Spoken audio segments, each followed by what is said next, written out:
review together next week. So that's going to be awesome. We've asked him to go through his year, tell us about some of the highlights that popped up, and then of course we're going to go back through the year that was and just see, looking back over the last 12 months, what can we learn from the stories that people like you were searching for information about? And that's really the point from our perspective, isn't it? We're trying to find out what stories people just like you have been searching for, what information matters most to you. Does it align with the stories that maybe led our nightly news bulletins, or is it something completely different? There's only one way to know, and that's to stick around. But of course, we've got one more week worth of show to go through together, starting right now. So let's kick off with our first story of the day. Trending with Andrew Curtis. So again, these are the news stories that are the most highly rated in places like Google and other search engines, or perhaps the most popular stories on the major news services from both New Zealand and around the world. And so with that in mind, we're actually going to head, well, a little bit overseas, but then also a little bit still in New Zealand too, because I feel like we've referenced this name already 15 times, and he's still not officially president just yet, but Donald Trump, he is back in the most popular news stories. Now, depending on where in the world you go, his various statements and positions have caused him to trend on places like The Guardian, on the BBC, on CNN, Fox News, and so on and so forth. But one that we thought we'd take a look at today is in regards to his plans for deportation, January 6th, pardons, and of course, Liz Cheney. So off the top of your head, Josh, which of those names rings a bell? Liz Cheney rings a bit of a bell. What do you remember about her? Yes. Yep. She's got one of those names? She's just got one of the, it's definitely linked to American politics. Correct. In some way, shape, or form. And I'm going to say I'm not having positive feelings. So the whole Cheney situation's really weird. Yeah, a Cheney. Ooh, now see, again, that kind of makes a bell ring in my brain. What is going on there? So Dick Cheney was the vice president under George W. Bush. Right. And one of the things about him was that people said he was a bit of a warmonger. You know, loved going to war, loved a good war. Which, to be fair, if you looked at the last, say, 20 years of American political history, every president has been involved in launching a new war of some sort, except one. Barack Obama? Donald Trump. Oh. How do you like me now? Exactly. Wow, so fascinating. Liz Cheney is the daughter of Dick Cheney and, well, weirdly ended up aligned with Kamala Harris during the last presidential election. And so now someone who was once seen as a bastion of right-wing politics in America is now associated with Kamala Harris. Donald Trump made some comments about her, as he is wont to do. He makes a lot of comments, though one thing that he did say, which was taken very much out of context, was that she's so enthusiastic about starting these new wars, she'd probably feel differently if she was the one who had to serve on the front line. People then said, he's saying she should be lined up in front of a firing squad, which... There's plenty of things you can criticize Donald Trump for. You don't have to make up other stuff they didn't say. So in that particular context, they just beclowned themselves.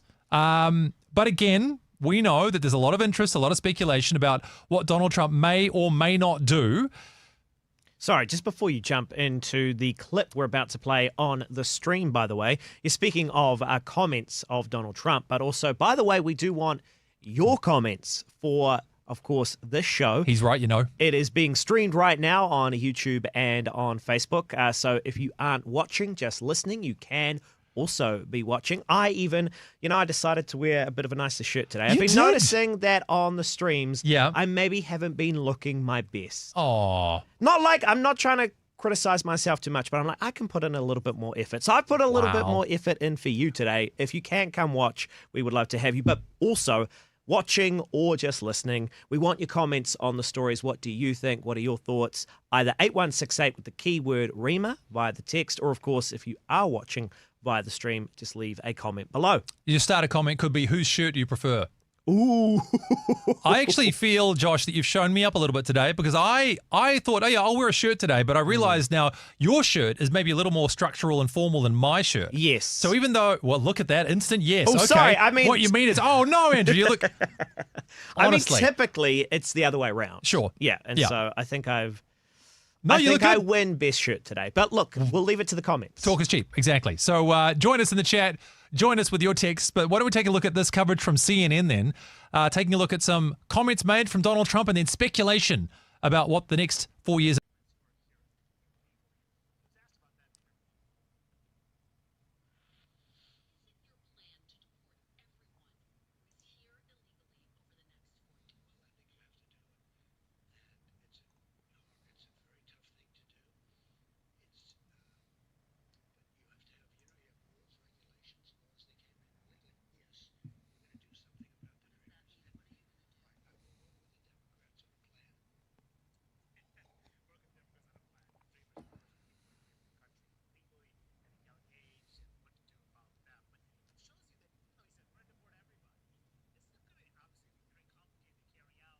I'm going to interrupt him for a second because I don't think a lot of you will know what a dreamer is supposed to be. So a dreamer was a term that was coined, I think, all the way back during the Obama presidency, could be even earlier, of the children of illegal migrants who were born in the US.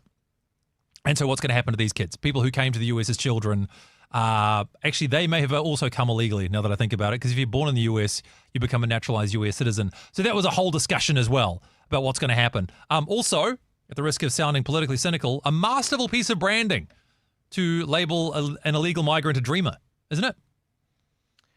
Well, what is the idea behind labeling them a dreamer? Do you have any? Well, it sounds a lot different than illegal migrant, doesn't it? It does. It sounds a lot more positive. Yeah, and if you've come into the country, admittedly, for a lot of them moving to the US from places like, say, South America, it is literally the dream. Like, hey, we want to have a better life. We're dreaming of a better life. I think that's kind of what inspired the phrase.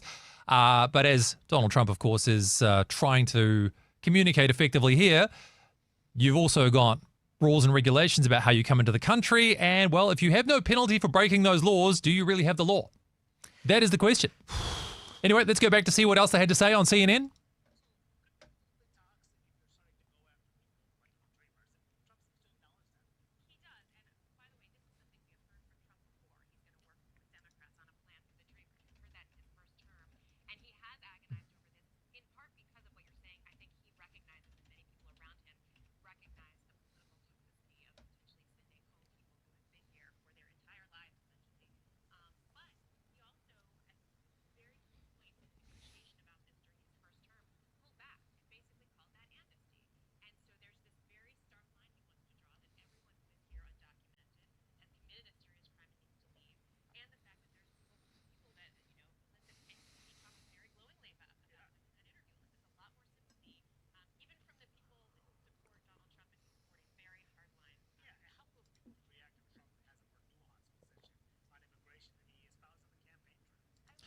That's enough of that, because ultimately it's American politics and we don't have that problem here. And I have confirmed, by the way, that a dreamer is the undocumented immigrants who came to the US as children. That's what they've defined as a dreamer. Makes a lot of sense. I'm interested to hear, though, from that little back and forth on CNN, as we just said, that they have described Trump's now immigration plan as a lot more nuanced than it was during the campaign trail. Oh, see, this is fascinating. Surprise, surprise, not really, surely? Well, here's the question. Would you shake hands with literal Hitler?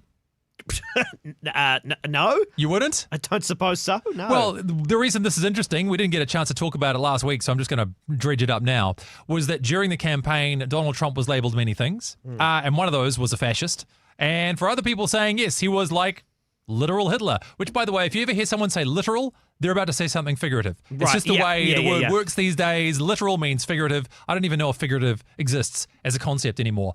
But this is all going on. It's election time. Donald Trump, literally Hitler, suddenly wins the election, goes in, has a meeting with Joe Biden, smiles, shake of the hand. Hey, all the best with your presidency. And everyone's like, wait, what? Isn't this guy like a threat to democracy? You said this guy is a threat to the United States, the end of democracy, blah, blah, blah, blah, blah. And this is not to say you can't have legitimate qualms about Donald Trump. Of course you can. But it does speak to the insincerity of a lot of the campaigning that went along. That if you're going to, both sides. Well, yeah, if you're going to label a guy Hitler, though, like, Josh, if you were Hitler, I would not shake your hand. How dare you? Likely under any circumstance. That just feels like the thing that I wouldn't do. Yeah. You caught me off with that question, but I would like to. If you became Prime Minister, Josh, but you were literally Hitler, I would still not shake your hand. I want to confirm that also I am in that boat. By the way, completely off topic question, is the Tools computer in Audition? Let's have a look. Yes, it is now. Very good. Cool. All right. Just moving forward. Look, some technical jargon from behind the scenes. That's what happens when you watch the stream. Now we're moving forward. Exactly. So, nevertheless, that was your story. That was the number 4 story, in fact, on CNN this week. Donald Trump laying out his plans on deportation. He also goes on to talk about people like Liz Cheney and people should go to jail. So we're all getting along famously in the USA. Trending with Andrew Curtis. So let's go back to New Zealand then, shall we? And this story has all the makings of a made-for-TV film. It is tragic, it is horrifying, it is baffling, and it is a name that most of us would never have understood or heard of before without these circumstances. We're talking about Brian Thompson. Yeah, so Brian Thompson, the name was number 15 trending in terms of the week that was in New Zealand, but also was trending on CNN, unsurprisingly, as well. Why was this name so interesting to New Zealanders also? Well, this is a fascinating conversation too, because it really does speak to the media landscape we live in. And those stories that are newsworthy versus those that are, dare I say, meme-worthy. In other words, stories that are easy for people to give a hot take about, that are also easy to share. So Brian Thompson is the CEO, or was the CEO, of United Healthcare. And some of you are already connecting the dots on this one. He was the man who was tragically murdered in the street in front of his hotel in New York City by a man later alleged to be Luigi Mangione. Now, that man has recently been arrested as well. But Brian Thompson, gunned down in front of the hotel by somebody using a silenced weapon or something using subsonic ammunition. What is going on? It looked like a professional assassination, a professional hit. It turns out to have maybe been a strongly motivated individual acting alone. We don't know 100% at this point. What happened after the fact, though? An incredible Rorschach test, Josh. Oh, we love that. We love a good Rorschach test. On trending. So, yeah, this was a trending story. And a Rorschach test, of course, is, your ink blot test where somebody shows you a bunch of ink blots. They ask you, what do you see? And usually it is whatever is going on inside that you see rather than the actual image there. And so it really speaks a lot to how we personally react to these kind of stories. Masterfully explained. Thank you. That was very well done. And he's absolutely right. This story brought out incredible reactions from people. Some, of course, starting to see Luigi Mangione as some form of a vigilante. A hero, even. A hero, because, of course, insurance in the United States is not a well-loved profession. I suppose insurance around the world is not particularly highly thought of, but it does seem to have this whole extra dimension to it in the USA, with people having their coverage refused for various reasons, particularly for health insurance. And another thing that's been discussed over the last few months with Donald Trump coming into power is the cost of healthcare. America actually pays more for healthcare than almost anywhere else in the world, as far as I'm aware. And yet, does the quality of their healthcare match? They don't have a publicly funded system, and yet they're still paying more than everybody else. So people then see organizations like United Healthcare as being symptomatic of the problem. And so some people celebrating, quite frankly, the fact that this man was gunned down on the street. Others saying, I don't know how you can claim to be people who care about the well-being of others and then celebrate about public assassinations. Oh, well, absolutely. I think the celebration of a murder is just completely off kilter and ridiculous. Yep. I also know that not just for the reasoning that you just gave, but for other reasoning as well, particularly the divide in terms of income and the wage gap is also a big motivation for the heroism of Luigi and, basically the separation of the 1%, as it's classified, and that there should be a balancing out of those two categories. That is very much a conversation that is happening in the zeitgeist. Yeah. Even before this moment happened, certainly a match to a flame. You know what else was weird about this, though, was, yes, Luigi was initially presented as this kind of, I want to say Robin Hood figure. Although I would agree, Robin Hood-esque. Yeah, Robin Hood-esque. And yet it was discovered later on that Luigi himself is the child of incredibly wealthy parents. He was valedictorian, I believe, or somewhat at his school. Yeah, there's all these stories about him floating around that apparently he was the greatest guy in the world, which, of course, is, for some reason, what these kind of events promote. But he himself was not a battler from the mean streets. He had come from a very privileged life himself and yet decided to take matters into his own hands. What could have caused this? Again, it should be stated at this point, this is just speculation. He's the man who's been arrested in regards to this crime. We don't know definitively yet if he is the one who is responsible. Why don't we take a look at some of the coverage, though, that has come our way, this time courtesy of NBC News in the US, and their update on Brian Thompson, Luigi Mangione, and a crime that has gripped not only the US but the world. In Pennsylvania, arraigned on unrelated felony gun charges and lying to police about his identity. We have a strong person of interest in the shooting that shook our city last week. 5 days after United Healthcare CEO Brian Thompson was stalked and gunned down on the streets of Midtown Manhattan, the masked shooter fleeing on an e-bike into Central Park and eluding police long enough to get out of the city. The suspect was in a McDonald's and was recognized by an employee who then called local police. 280 miles west of New York City, eating breakfast. Officer Tyler Fry, who's been on the job just 6 months, described approaching Mangione. Me and my partner and I recognized him immediately. Didn't even think twice about it. We knew that was our guy. Local police detained Mangione after he showed them this fake ID from New Jersey with the name Mark Rosario, the same one he used to check into a Manhattan hostel, according to 2 senior law enforcement officials. The NYPD says it was one of multiple fake IDs in his possession, along with a U.S. passport, a similar mask and clothing worn by the gunman, and this weapon with a suppressor like the one used in the shooting. The gun appears to be a ghost gun, may have been made on a 3D printer, the capability of firing a 9mm round. Altoona police also discovered a handwritten 3-page manifesto, according to officials. 2 senior law enforcement officials say it references the healthcare industry. It does seem that he has some ill will toward corporate America. Mangione has not been charged in last week's shooting. Officials believe he has been in Pennsylvania for several days. He was in a variety of locations across the state, to include Philadelphia, Pittsburgh, and points in between. The NYPD says Mangione was born and raised in Maryland, his last known address in Hawaii. He was the valedictorian at an all-boys private school in Baltimore, according to his LinkedIn page. Our class was able to explore the new while also preserving the old. The University of Pennsylvania says he graduated in 2020 with a bachelor's and a master's in computer science. A fraternity at the school also confirming he was a member. Tonight, investigators say they are combing through his online posts, and there are many on platforms including Facebook, X, Instagram, LinkedIn, and Goodreads, which reveals the 26-year-old appears to be a prolific reader. Well, there you go. He's just a nice guy, wasn't he? Went to a nice school, read a lot of books. Sure, might have been involved in a bit of a crime, but wasn't he a nice kid? Good reason not to read books, right? Exactly. Only read one book, Josh. The Bible. Exactly. No. We're being facetious. Just a touch. But of course, there is more to this story as well. You can follow that particular video, but there's many more like them out there on places like NBC. I thought, by the way, I'd explain one of the terms that popped up, a ghost gun. So a ghost gun is so called because they are potentially untraceable. They can be assembled at home either from scratch or through weapon parts kits, and they are not marked with serial numbers.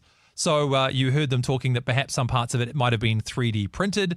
You could buy the barrel separately and then build the rest of the mechanism. Casing mechanism. I'm not a gun guy. I don't know because I'm from New Zealand. I'm quite glad to hear that. Are you? I'm not a gun guy. I like knowing my colleagues. Man, that's 2 wins for us. Not literally Hitler and not a gun guy in the same show. Woo! The kind of boys you could bring home to meet your parents. But we're both married, so if we did turn up, that would be a problem because we're obviously both taken. So sorry. All to say, what a tangent that was. Some interesting discussions though about how this has all been, how the coverage has unfolded for this. Is it just the fact that it's a very marketable story? This, in a nation where people are shot very regularly, what is it about this story in particular that has caused it to become such an object of national and then international fascination? I mean, it has a narrative, doesn't it? Yeah. The image of a hero, if you want to paint him in that light, which many are choosing to do. I do not believe that he should be, but the evading of police for a while, which, again, increases the coverage of this story, the finding, just all that is wrapped up in this. It's more than just a moment, but it is certainly quite a lot happening that we're interested. Look, let's not lie to ourselves. This is why this is trending. We're interested to hear why and what and how this unfolds. Well, you know what it is? It's really just like why you get rubbernecking at a car accident. Very much. Very much so. Does it speak to our better angels? No, it does not. Have we all done it before? Yes, we have. Something about these stories. There's a a morbid fascination about them, but I'm sure the story will unfold. What will be most interesting, of course, will be to see the narratives that go with it. What is the moral of this story? Is there one indeed? Is it just a tragedy? Is it a commentary on the American social system? For now, all we know is that one man is in jail and another family has been robbed of their father, and that is something that we should never lose sight of. Trending with Andrew Curtis. Quite the twist from the story that was about number 20 and also number 15 in New Zealand to a story that was starting to build in popularity in our country, number 11, in fact. And I'm telling you this one this week because maybe parents need to know. What do I get for kids for Christmas? That is exactly what I was thinking, by the way. Also, by the way, this is trending if you've just tuned in. By the way, we're also streaming up on Facebook and on YouTube, so join us if you are able to. If you're listening, though, make sure to text on through 8168 keyword REMA. We're talking now Marvel Rivals. Admittedly, I hear the word Marvel these days. And you have a bit of a... I just want to punch myself in the face.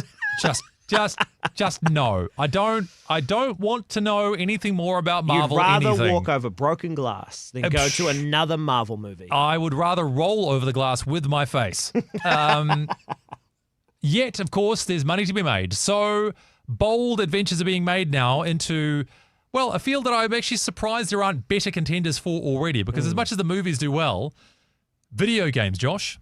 Video games, indeed. Marvel Rivals is not a new Marvel TV show on Disney Plus or a new movie that you have, once again missed because you don't care anymore, which seems to be the case. Yep. It is a new video game. Yeah, so we're going to play you a little bit of a clip from it right now. Marvel Rivals. And again, this was actually the number 11 news story in the country this week as well. So maybe a lot of the kids curious about this one, whether or not it should go under the Christmas tree, as it were. See what you think of this.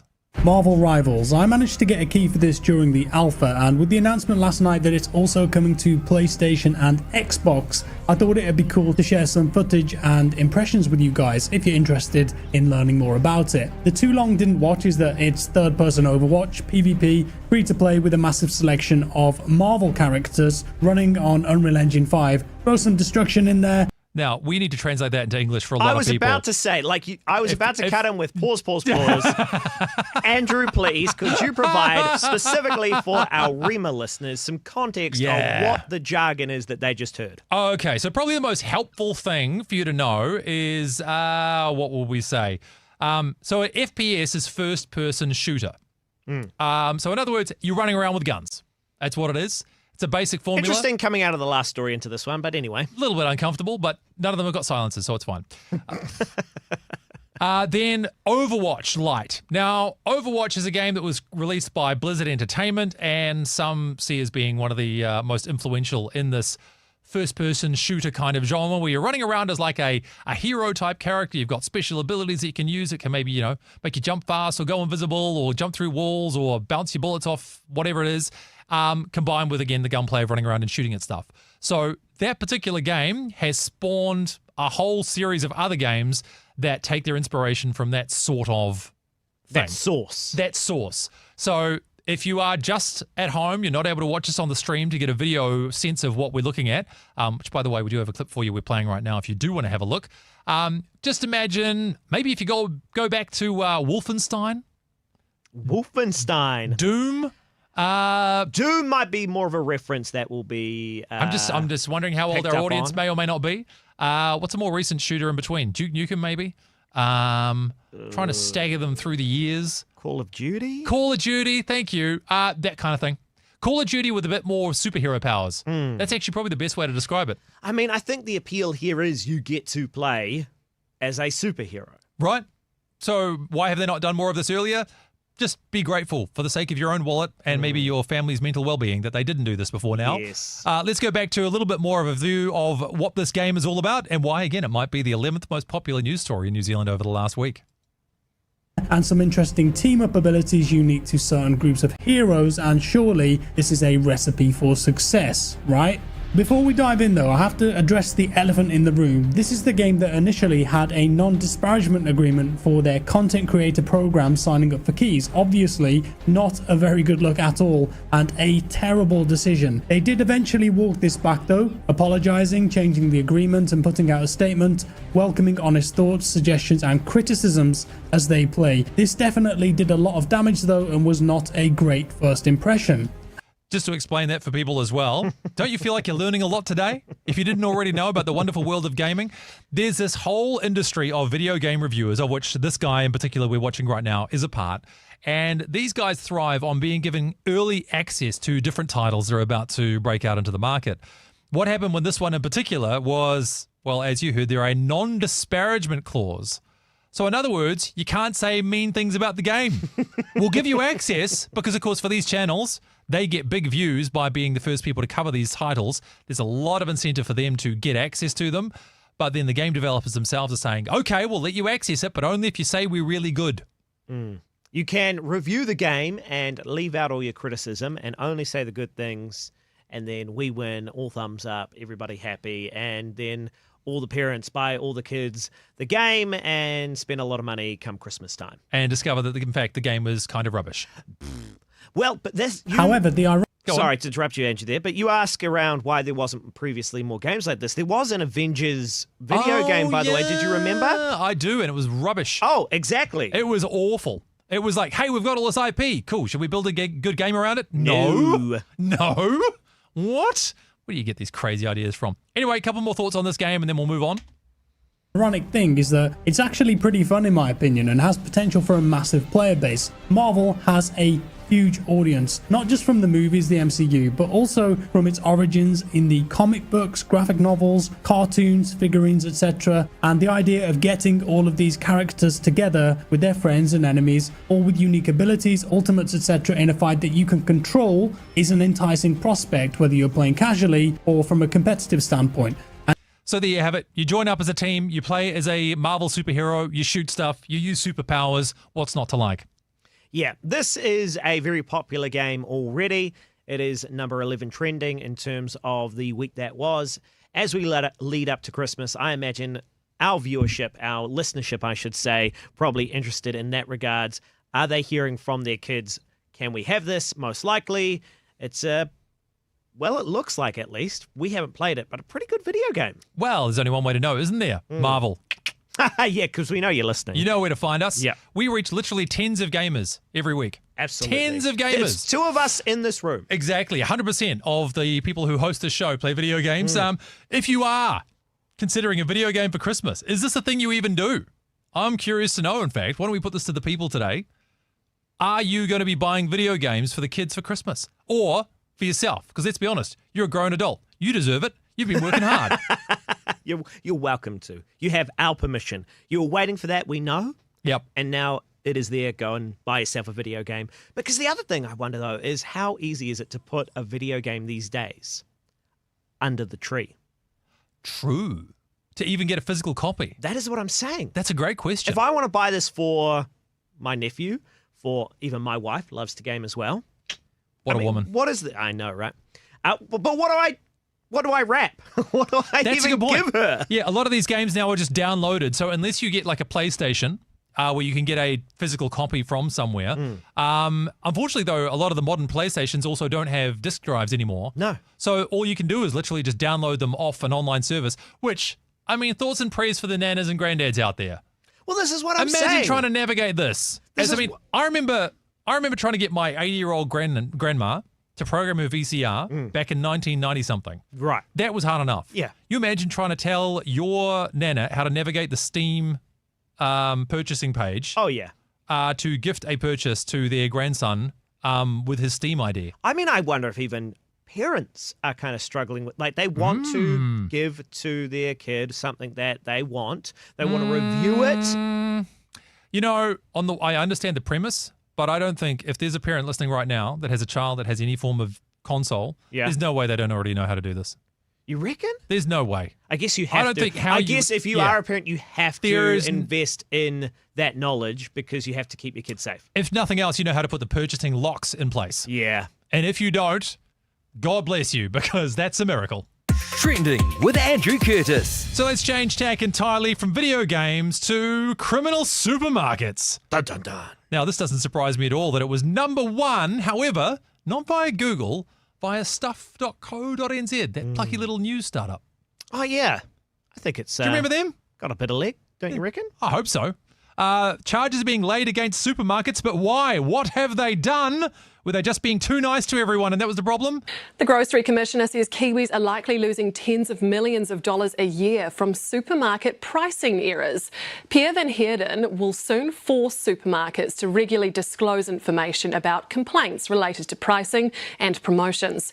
But as Zane Small reports, a consumer advocacy group says it doesn't go far enough. These ones here, these are on a club deal, which means as a New World Club card member, I get special discounts because I'm special. But what if you're not a special club card member? Consumer NZ says those shoppers can end up paying more than expected at the checkout if the loyalty card price is displayed on the shelf. We have found that 65% of shoppers have said that they have seen pricing discrepancies at the supermarket. Last year, the advocacy group laid a complaint with the Commerce Commission after receiving 600 examples of false or misleading shelf pricing. It's very hard when you're in the supermarket to look at what's the display price, check that with your receipt, go and then ask for a refund. The Grocery Commissioner says Kiwis are likely losing tens of millions of dollars a year from pricing errors. Do you just love, by the way, that that's been presented as a quote? Just words floating in space. If you're watching this on the video, this is even funnier to look at. It just says tens of millions of dollars a year in quotation marks with no reference given whatsoever. I am the king of Sweden in a quote in the middle of nowhere. All right, fine, cool, great to know. Bring out a mandatory requirement for supermarkets to provide us with their complaints data. At the moment, it isn't sufficient. We think it probably doesn't go far enough. She thinks the Commerce Commission should send in mystery shoppers. That's how Pack and Save Mangere ended up with a $78,000 fine in 2020 over 6 charges of price misrepresentation. I don't need to go out and do mystery shop to find out that there's a problem. I'm holding the supermarket responsible to change this. The Grocery Commissioner is also challenging the major supermarkets to improve their refund policies over pricing issues. Woolworths offers a full refund to customers charged more than the shelf price.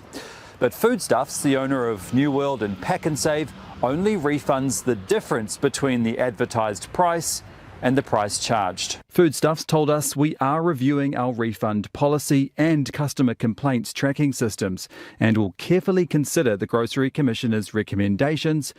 Liar. Come on. Really? We're carefully reviewing. Whatever. We got caught. Do we believe this for 5 seconds? Come on. Oh, we are devastated to learn that some of our shoppers have not had the optimal shopping experience at one of our supermarkets. Your experience is the most valuable thing in our lives, and we exist today because of blah, blah, blah, blah. Where's my yacht? You know what this reminds me of? What's that? A previous trending, we did have a representative in, via Zoom, I should say, from the Commerce Commission. Yep. Talking about loyalty cards and the new one that came out. Yes, the Everyday Rewards card, which, by the way, even though it may have cost me dollars, I refuse to sign up to just because I can't be bothered with them. Same. Oh, I have not 100%. Yep. Well, their recommendation was the loyalty cards are a scam, basically, to paraphrase. I will not, say that was word for word, but is to shop around. But no one's going across town for cheaper corn. That's right. Like, I'm not going to go to the warehouse for milk, then the supermarket, Pack and Save. Get your bread from there and then go buy the butter from Woolworths and no, forget it. No, exactly right. And these people know this. They know Well, that's why they do it. Exactly. I have seen consistently, though, at the risk of talking up one particular supermarket that was even named and shamed in that particular article, but at least Pack and Save generally has one level of pricing and no loyalty card related shenanigans going on. But man, those Woolworths and New World ones in particular. Yeah. Because you see that price. Oh, yeah. But the other price doesn't. No. Is it there? Or is that my imagination? Oh, no, you're right. It's like it'll go like, hey, club price, and then it'll say down the bottom, by the way, if you don't have a card, it's $25 more. It's actually $1 million. Also, where does the money go for the fines? This is always what annoys me with fines for this stuff. I don't know what we can do about it. politicians who avidly watch this show, this message is for you. That $78,000 that Pack and Save was fined, where does it go? Because I haven't you got seen the a lick of that. customers. I have not seen any money from this. Yeah. Why do you, these guys misbehave, I get ripped off and they pay you? Explain this to me. You can't. Trending with Andrew Curtis. All right, I've got to come down from a very high level of energy on that story and talk about something else with a little bit of energy. This one, a relatively short topic to cover, but number 9, in fact, in the country, black doves. Yeah, black doves. Is that not a crow? Ooh. I mean, I'm pretty sure it's not, but I'm just saying, No, I I don't think so. I don't think doves come in black, do they? Is that the clever little play on words they've gone with? Everyone's like, ooh, I'm intrigued. A black dove, says you? Yeah, surely, because doves are iconically white. If it's black, there's some sort of something gone wrong. Ooh, racist. Right, I mean. Damn. Wow. See you in the BSA. Why don't we take a look at some of the trailer for this film, Black Doves. No, not film. Series, you're right. It is a series starring Elizabeth Forth. You know my favorite theory about this movie? Yes, I know your favorite theory about this movie. Is the dark alternative timeline to Love Actually. So if you've seen Love Actually, Keira Knightley in that film, she's the girl who, this dude who's also the best man at the wedding, falls in love with her and then turns up on her doorstep on Christmas Day with music playing and these cards that basically talks about how he loves her and all this kind of thing. And she just stands in the doorway and swoons, and we're led to believe that that's not weird. I like to believe she closed the door and then embarks upon this life of international espionage and assassination. Yes, so by the way, just to clarify, Keira Knightley is one of the stars in this new series, Black Dove, and it does involve your classic. I mean, we talked about, what was it, the Jackal just last trending. Oh, okay. Here's the question. Sorry to cut you off, but I'm so inspired right now. Who would make a less believable assassin, Keira Knightley or Eddie Redmayne? Eddie Redmayne. Both? I feel like Eddie, probably. I think so, yeah. I think Eddie's still less believable than Keira. Which again maybe leads to why he would be a good assassin, because he's so... Because you don't believe that he would be. Exactly. And that's why he would be, which is why it's a double bluff and he's still not. But why are these movies, series so popular? Like that, we are getting a new one, dare I say, every That's week. A good point. What, this kind of like spy, espionage, assassin kind of thing? Yeah, intrigue, bang, bang, poof, like... How does it go? Bang, bang. Okay, thank you. We had Ryan Gosling do one recently with Grey Man. We've had Ryan Reynolds do one recently. You know, until you mentioned it right now, I hadn't actually thought of the theme. But you're right. They are becoming incredibly popular over the last little while. This year particularly. Speculate all you will. Maybe send us your texts or comment in the chat this morning, this Right. afternoon. We are, of course, streaming right now via Facebook and YouTube. If you want to watch Trending, you can. Or, of course, if you are listening, 8168 keyword Rema. But leave a comment below if you are watching the stream. Trending with Andrew Curtis.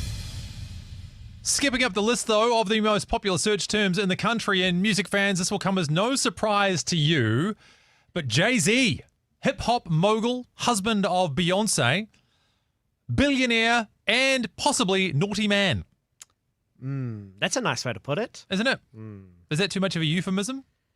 I suppose at this point, again, he has not been convicted. There are simply allegations that are in play. This actually relates to a story that we did cover on Trending a little while ago, but P. Diddy. Yes, he is a very naughty man. He is a very naughty man. Again, though, I don't think he's even been convicted either. But I think we're just safer to say that he is certainly a very naughty man, whereas Jay-Z may be a very naughty man. We're not P. Diddy sympathizers here on Trending.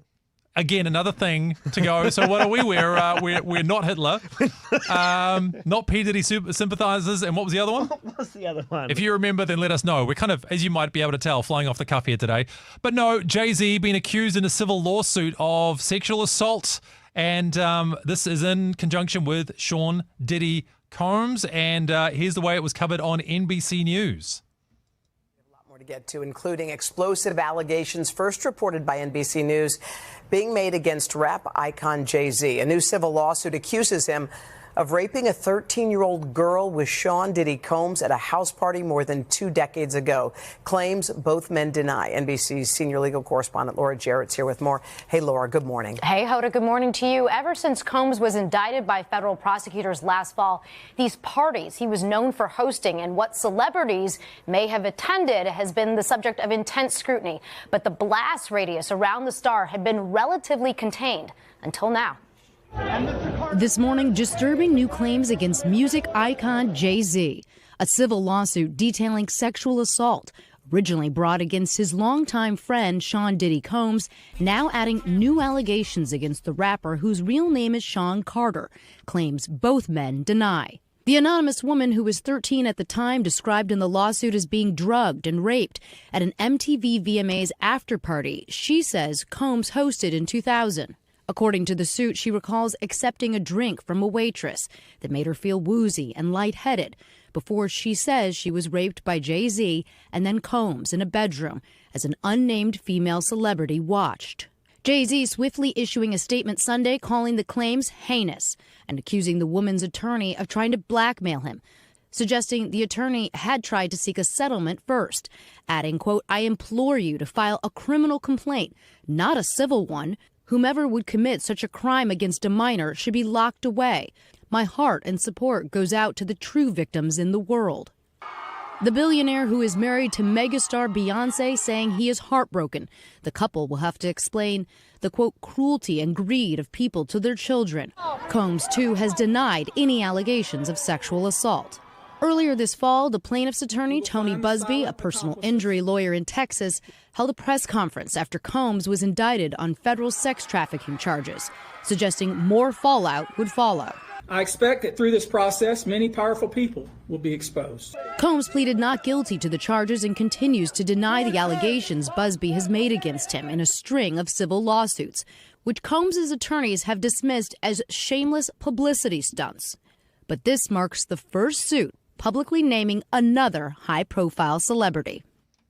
So that's the story around Jay-Z, again connected to Puff Daddy, P. Diddy Combs.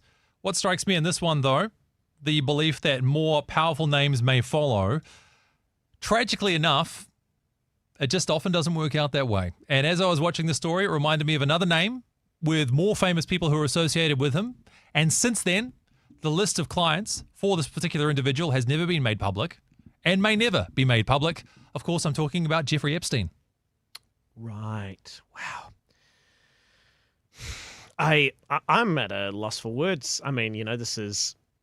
This is the world that people have alleged has existed in Hollywood for a very long time. Well, that's the other thing. You mentioned this actually off air, that it's always been alleged and talked about, and even it's a conspiracy theory, right? Like, blah, blah, blah, blah, blah. And then when stories like this come to light, and still allegations and proceedings stuff to have to happen, but it's just scary. It's really scary. It is scary, again, and it's just one of those things where you have to believe that justice is the thing that we need to pray to be done, and maybe a reminder even too, although we don't have these exact situations playing out in New Zealand, that where powerful people, drugs and alcohol are concerned, you are kidding yourself if you think you can put yourself in that situation and not be taken advantage of. And I don't want to make that sound like actually I'm blaming the person who was involved in that. What I'm saying is you can go into those situations very naively. A lot of people enter into the music industry or TV industry thinking that, well, this is just the game that I have to play and I'll be fine, I'll be okay. There are predatory people here and they exist all around the world. And again, we can only hope that justice is done. Tragically, though, if I'm being really real with you, I'm always skeptical to the degree to which justice is done because powerful people protect themselves, and I would expect to see the same in this situation. Trending with Andrew Curtis. Remarkably, though, a powerful person who was not able to protect himself any longer, although not an American, but in Syria, Assad has finally been overthrown, and of course that has meant that Syria is the number 2 story in the country over the last week. And what is going on in that country right now?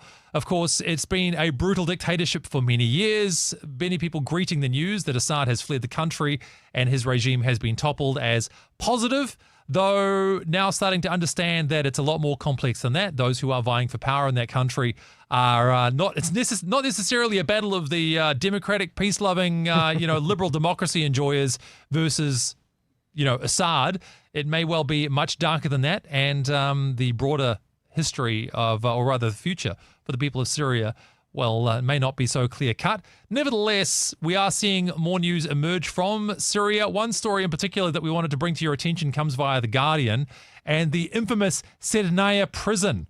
This is what they've called Syria's human slaughterhouse, where many of the political prisoners were sent and, of course, never seen or heard from again. So what you're hearing at the end, there are multitudes of people with their cell phones in the air trying to video some evidence of what was going on. And of course, thousands of people trying to get into that prison alone to find out whether or not their friends, family or loved ones were still there, were still alive. And of course, I'm sure many will never be identified. But that is the legacy of the Assad regime in Syria. But what does the future look like? Before we do move on, if you are joining us on the stream, this will be a lot easier for you to follow along to. But we do have a map that shows us how divided Syria is as a nation right now in terms of the other factions that are fighting for dominance there. Because, of course, we have the Syrian opposition led by Hayat Tahrir al-Sham. There are unidentified opposition groups that are in play. There are areas that are previously held by the Syrian government. There is what's called the Al-Tanf deconfliction zone. There's Turkish-backed Syrian rebels and the Turkish military. There's also Kurdish-led forces and areas that are contested by Turkish-backed rebels and Kurdish-led forces. And that's still going on. So once again, if you take a look at the map of Syria right now, people are suggesting that the future of Syria may, in fact, be like a former Yugoslavia situation where what was one nation becomes 2 or 3 or 4 or whatever, based on the different groups that are fighting for territory there. But that is what Syria looks like right now. Again, not a lot of answers, still a lot of questions, probably plenty of opportunities for Christian organizations to get involved with the aid efforts there. Absolutely. I would say, by the way, if you're not able to watch on the stream right now, but you are interested in seeing this map up on the video, you can actually go back and watch the trending stream after the fact. That's right. We would really encourage you to do this, in fact, because sort of as we do hear more and more about Syria, the unfolding events, and it just ebbs and flows, you talk about Christian organizations doing good work in there, and we do want to continue to pray into the situation, being informed in this way. So it is quite a helpful piece of information, that is available. Do encourage you to check out the stream, even post the fact if you're not able to watch right now. Trending with Andrew Curtis. Now, the last story was one that nobody saw coming and will possibly go down as one of the great political bloopers of all time. But the number one trending search term over the last week, inspired by South Korea, was martial law. Yeah. Number one trending even here in New Zealand as well. Isn't that wild? So what happened? What was going on? Let's take a quick look at some coverage from the BBC before we provide our own spin on things. The South Korean president is facing calls to stand down immediately or face impeachment after trying to introduce martial law. Within minutes, soldiers surrounded the Korean parliament, evoking unhappy memories of the military rule which was overthrown back in the 1980s.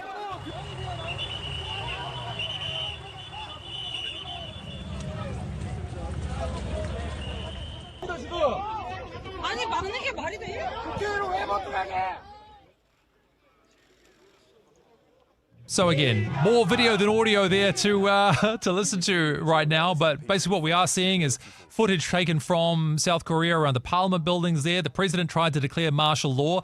That was then vetoed, something like 172-0 by the parliament themselves. Then the president coming out and saying, "I'm sorry for any pain and confusion that I have caused. I made a mistake. Oopsie. Look, sorry. Who amongst us hasn't had too much soju and declared martial law? Isn't it just that's an everyman struggle that we can all relate to? I won't bring up yours, you don't bring up mine, and we all get to move on with our lives. They're not normally this public. What a wild fumble that has been. Now, of course, the president did so because he was concerned that, the parliament had been turned against him and corrupted by other forces. Oops. Oops is all we can say to this. Ultimately, it's been resolved relatively peacefully. There is actually some video footage as well. It's been going viral of a South Korean politician grabbing the gun out of the hand of one of the security forces who were trying to round up the members of parliament in South Korea there, basically saying to him, "Are you not ashamed of yourself?" Literally grabs the guy's M16 with her hand and like tries to pull it out of his hand, like towards herself. I'm like, that's bold. That is bold, is what that is. That is bold. But again, when it comes to the political future of the current Korean president, some would say not much longer. No. I mean, the fact, as you said, we don't know the exact number off the top of our heads, but it was a completely 100% against imposing martial law. That everybody else voted saying, no, thanks. No, shush. No, you can take your martial law and you can please not do that. Because they're also Korean, so they're very polite. Let's take a look then at the stories that are trending for today in about the 30 seconds that we have remaining. Did you know that this is probably my only chance I'm ever going to have to play this song on Rima? Who let the dogs out? Who let the dogs out? Greyhound racing. It's your number one news story in the country right now. Winston Peters coming out earlier today saying it's time to ban greyhound racing. Bad for the dogs. And so it will go bye-bye. And they're going to rehouse all the dogs, hopefully, as well. That's the idea, at least. Well, yeah, as opposed to just going, well, you're out employed now. Packs of dogs roaming the streets. Exactly. Whole other problem would be created. The only other story that I've discovered today, which just boggles the mind, and it is true. If you didn't believe otherwise, this is why I'm trying to make sure that you are aware. This is an accurate news story that Donald Trump has released a new fragrance. He's getting into the perfume market, everybody. Donald Trump perfume. Now, will that one be a top trending news story this time next week? Only time will tell. But with dogs and perfume on your mind, we will leave you now to the rest of your Wednesday afternoon. Thank you for joining us. Now, as we mentioned at the start of the show, next week, very special show. We're going to be joined by Andrew Urquhart, and we're going to do more of a year in review. And it's going to be great, actually, because, of course, our approaches to the news is a little different, and yet still enlightening, of course. So we're going to share some of the things that we've learned about what motivates New Zealand, what made us who we are, and maybe projected where we will be heading in 2025. But look, thanks again for joining us for Trending. I'm Andrew Curtis. Always a joy and a privilege. We'll see you next week.